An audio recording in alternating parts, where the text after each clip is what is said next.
Penso che un sogno così non ritorni mai più. Vi dipingevo le mani e la faccia di blu. Quell'improvviso venivo dal vento rapito e cominciavo a volare nel cielo infinito. Volare, oh, Cantare, oh, oh, deep into the blue, hey, volare lassù, oh, devo volare. Come on, people, remember this song? Oh, my gosh, what's going on? What's going on? Hey! What's going on, people? Let me get rid of this stuff over here. Oh my God, I'm trying to figure all of this out, and I'm doing it all by myself, which is a crazy freaking thing anyway, okay? Holy! Yes, we got some people joining in. This is what I'm going to do. At the top of the show, I'm going to give you some shout-outs, and at the end of the show, I'm going to give you some shout-outs. I'm going to try to bring in some of the comments during the show in case you have some questions for my guests. But please bear with me because, boy, I had literally 5 minutes of really bad technical difficulties, which I was like going, are you kidding me? I better get not crazy here because, all right, I'm getting notifications. I can't, all right? Oh, my God. Thank you all for joining. Hey, Lillian, what's going on? John, thanks so much. My sister Roro is on here. I see Gina Scarda. I feel like that woman from Romper Room. Romper, Domper, Stomper, Do. Tell me, what's new? Oh, Jesus, you guys are all on here. Where's my Allie? I see my Allie's photo right there. I'm going to grab you up in a few minutes. Oh, my God, Frank Butchie, thank you for joining. Please share this on your page, people. Thanks, Roro. Share it on your page, please. We have a great show today. This is the debut of Tutti Giambotta, which translation means a sweet mixed bag of a little bit of everything, okay? We're going to have some amazing guests, but today's guest is just spectacular, I have to tell you. I don't know, I think you're going to fall in love with her as much as I have, I swear to you. I'm telling you, I promise you, okay? So this is the debut. There's more to come on this show. I hope you stick with it. Just remember, because it's live at 1 p.m. doesn't mean you're going to miss it, because it will be on my Facebook page and on any other Facebook page I can put it on in the freaking world. Okay, just so you know. So I just wanted to let you know that I do have my mascot with me. I don't know. I don't think you can see him. He's right in the corner here. Can you see? Oh, no, it's covered. Yes, you probably can. I see. Yes, this is my monkey. Gina gave this to me. And those of you who have been following me know that I have a thing about monkeys. Little monkeys, not big monkeys. Little monkeys. I love little monkeys. And you know why, because I have a thing about monkey love. I know it's weird, but it's monkey love, nonetheless. So, I'm still coming off of my amazing weekend, which I had with these women, of which I knew, well, there were 6 of us, and I did not know 4 of them. And we all had this amazing weekend. And we went hiking. Yes, this Italian chick went hiking. Look, I walk 6 miles every day, okay? But I don't hike, okay? And the whole time I was hiking, I heard my mother's voice, God rest her soul, in the woods, saying to me, babe, why you doing this? Why you doing this, babe? Don't you see? There's moss on that rock. You could slip on that and break your ankle. Is that what you want to do? Why you want to do this? You could hurt yourself. You know, you don't know. That could be poison ivy. What if you get home and you have a rash on your leg? And you know what? There's all kinds of animals out here. You don't know what's going to bite you back. Holy shit, I got to tell you. It was amazing. And you had to see, you know, I had a staff with me. We're trying to get up this hill. It was an incline. Nikki, how you doing? Mike, my little Mikey Meatball's watching. Thank you, guys. I appreciate that. I'm going to try to scroll back a little bit and get Frank Bernadette. Thank you so much, people, for joining us. I'm going to spank the monkey later. Hey, Diane, my little wench. Thank you so much. Nikki, Patty, Antoinette, Bernadette. Grazie, Dante. Grazie, Dante. So I'm standing at the end of this hill. Tom! And I'm looking at this hill. I'm dying now. I'm really literally like, I can't do it anymore. Please don't make me do it anymore. And I'm climbing up this hill and climbing up this hill. I had to stop in the middle because I thought I was going to freaking drop dead. I really did. I thought I was going to drop dead. See, I'm choking. But I got up to the top of the hill. I grabbed my friend Gina's hand and I was like, Gee, I thought I was going to bite it. I really did. I'm joking now. I got up. I couldn't believe it. And then it made me realize that I had this hard time getting up this hill. How you doing, Tom? How you doing, Jake Moses? Here we go. And you know what? My first guest climbs up that hill every friggin' day. And does it in a way that you'll be shocked at, because it's so moving to me on so many levels. So I would like to bring into this video my first guest. Her name, I hope I pronounce it right, and when I get her on here, you can hit me in the head if I say it wrong, doll. Allie Topperwien. She was on American Ninja Warrior. Yes. How you doing, Mike? She's a pretty amazing woman, because she had a happy marriage and a beautiful little girl, and in 2014, 2 months after newly divorced, she was diagnosed with Parkinson's disease on New Year's Eve. And wow, huh? And went to bed and woke up the next morning and said, no way. So I'd like to bring Allie in, and I hope we get this right here.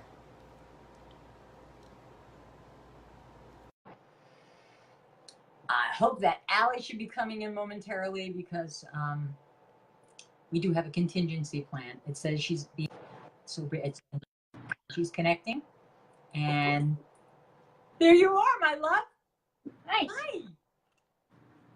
How you doing? I'm doing fantastic, and you? Oh, I am so excited to have you on the show today. I cannot even tell you.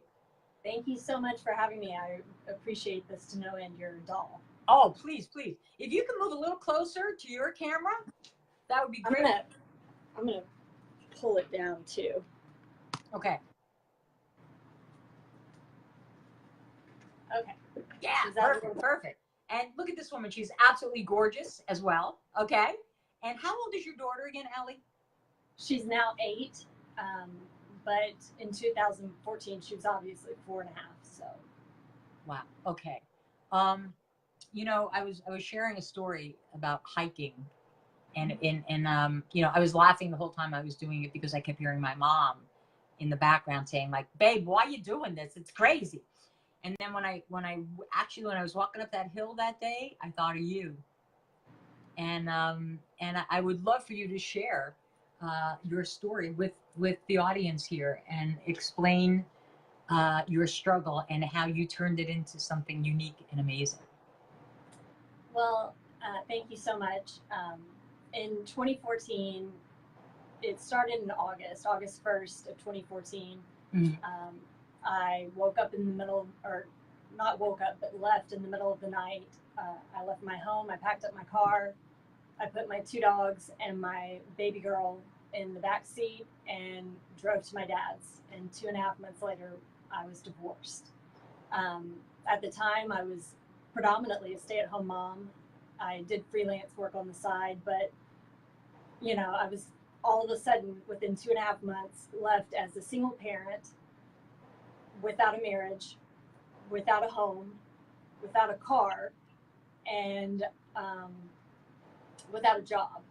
Wow. And so I am so grateful and thankful and blessed that I have a wonderful father who took me and my daughter in, and he happened to have a business that I was helping him with anyway. So he gave me a job, and that's when I, really started to heal emotionally. But Right. in that 2.5 months, I dropped 20 pounds. So I went from 123 pounds at 5'7" to a sickly 100 pounds. Gosh. And because of the weight and the stress that a divorce can obviously create, I had already, for the past 4 years, right after my daughter was born, I began having a tremor. My hand would shake. And by the time I got divorced, being so frail and the stress, all of my symptoms pushed forward. Wow. To where I suddenly wasn't able to cut up my daughter's meat by myself. I could not type at all with two hands. It was a painstaking, one finger kind of a typing. Mm-hmm. I drug my left foot. I slunched over like I was, in my 80s. And my dad, who was about to turn 70, was like, I know I'm hard of hearing, but I cannot hear you. Wow. Because I talked at a whisper. And then what was really concerning was when I started to slur. My name is Allison, and it became Allison. I was having speech issues, and I began choking. I would choke on meat, water, air. Wow. And so I went to see my family practitioner, who ordered, an X-ray and then an MRI, and referred me to a neurologist. He did the X-ray because that's just standard protocol. You have to start somewhere. Correct. And move up. So I went to the neurologist in November. So August 1st, I separated. October 17th, I was divorced. About November 17th, about a month later, I was in the neurologist's office, and he said, you have a very interesting case. You have Parkinsonian symptoms, but I don't think you have Parkinson's. And I think I can cure you. Mm-hmm.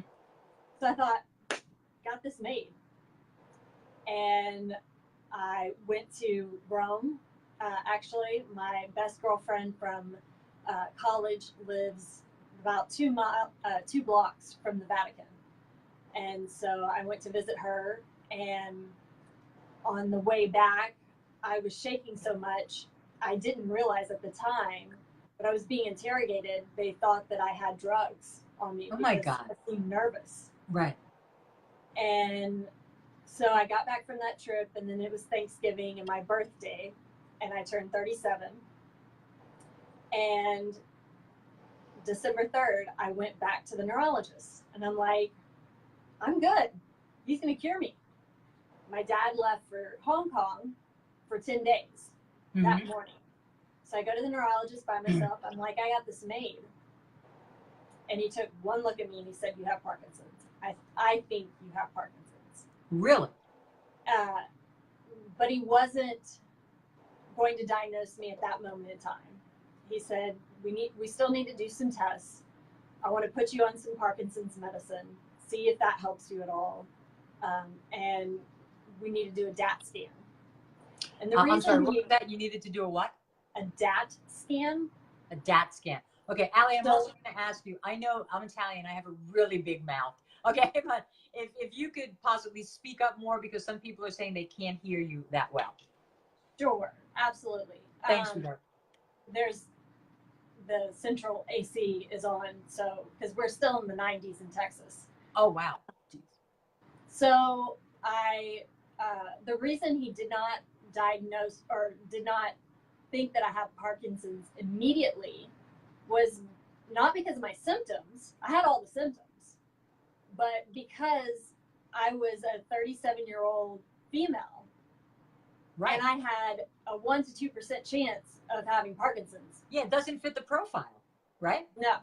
Typically, the stereotypical Parkinson's patient is a 65-year-old white male.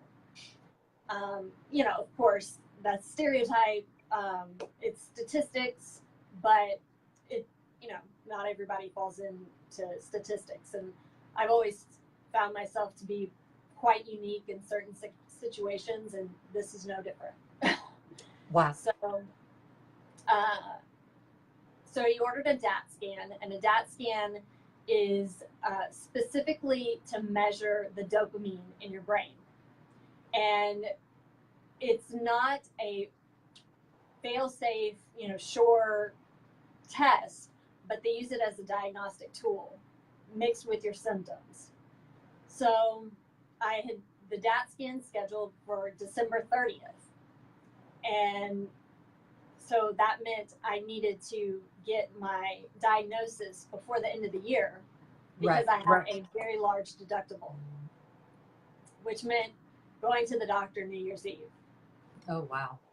And so when I was having the DAT scan, you know, it was an all-day process. You drink some liquid, you wait for about 4 hours for it to make its way, migrate up to the brain, and then you have this scan, and it's painless, and it's not like an MRI where you're confined or anything. So I get done, and I look at the tech, and I'm like, so what can you tell me? And she's like, well, all I can tell you is what I'm looking for. And I said, okay. She said, I'm looking for commas, balls with a tail. And I said, okay. Well, I don't see commas. I don't see a tail. I just see balls. What does that mean? And very flatly, she said, Parkinson's. Wow. So that was a tough pill to swallow. So now, this test, before we go, this test that you're talking about, it was like an MRI in the sense where it just measured something in your brain? It's a scan. A scan, okay. It's a scan. And I can't even remember exactly what they did. It was in a room, and I think maybe they had some plates around me, but it was not like an MRI. I remember that. So this was something that once you did this scan, it was an absolute that she was saying to you, this is definitely what you have.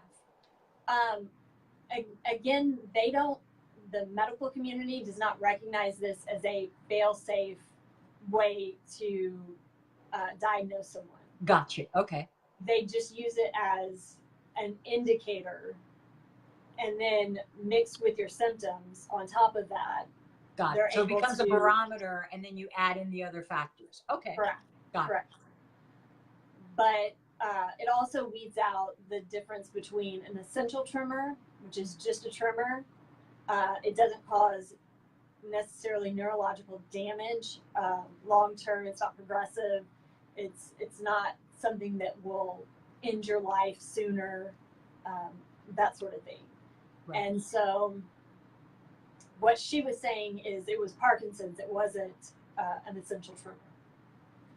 So on the 31st, I went with my father and my daughter to the clinic, the neurologist, and my father and my daughter stayed in the waiting room while I went in to see the doctor. And he walked in, and I said, tell me. And he said, what do you want me to tell you? I said, I know I have it. Tell me. I need to hear it. I need you to tell me. Right. And he said, what do you think you know? And I said that I have Parkinson's. Just tell me. I needed to feel it, hear it, and then move on. And essentially, the tech was not supposed to tell me what she told me. Right. And so that caused drama. And I was like, I don't want anybody to lose their job, but I unfortunately think she did. Wow. But he sat down next to me, grabbed my hand, and told me, yes, you do have Parkinson's. I believe that you do have Parkinson's. Oh, my God. So I went to bed that night at 8 p.m., tucked my daughter into bed, and we rang in the new year with snores from her and tears from me. And I said goodbye to a really crappy year. Right. Because within 5 months, my entire world, shattered. I went from being a quote unquote normal person, normal mom, to becoming single without a home. I had a home at my dad's, but not one of my own, and without a family, and without my health. Right. And how am I supposed to raise my child? Right. And from that instant, that's when you said to yourself, that's it, I am moving on, huh? Because the very next day was New Year's Day, and something happened to me overnight, and I attribute it to my faith in God. And the next morning I rose with the sun, and I put my feet firmly on the ground, and I said, this is not how my story is going to end. And I've never looked back.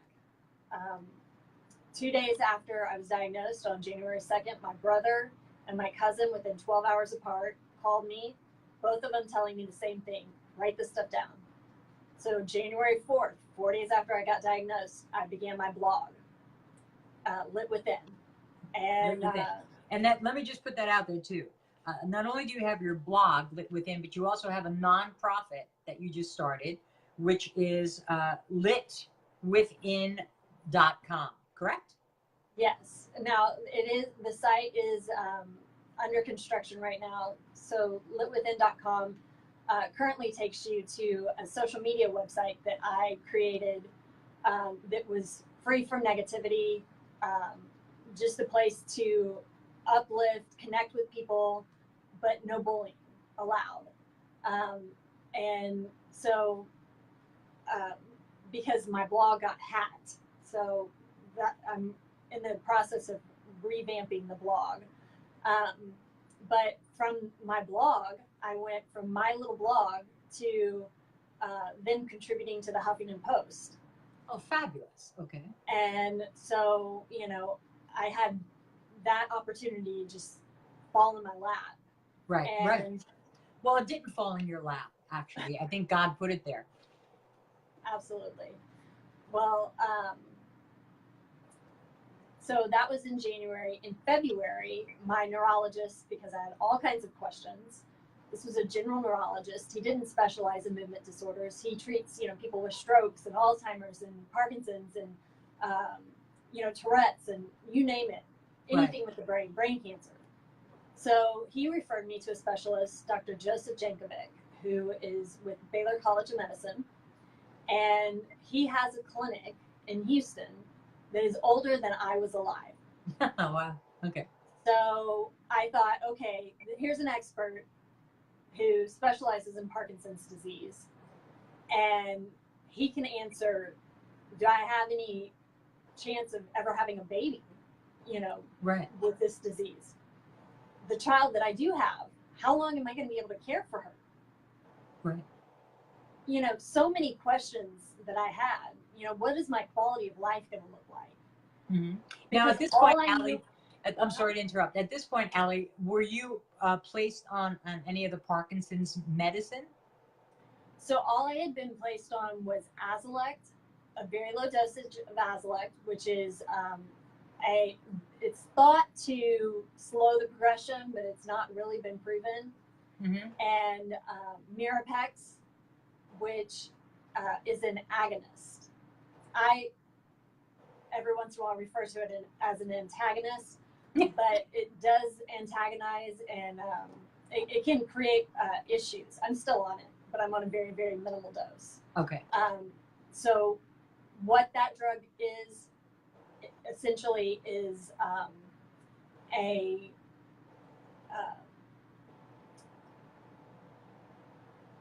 see, here's the Parkinson's. My mind goes blank.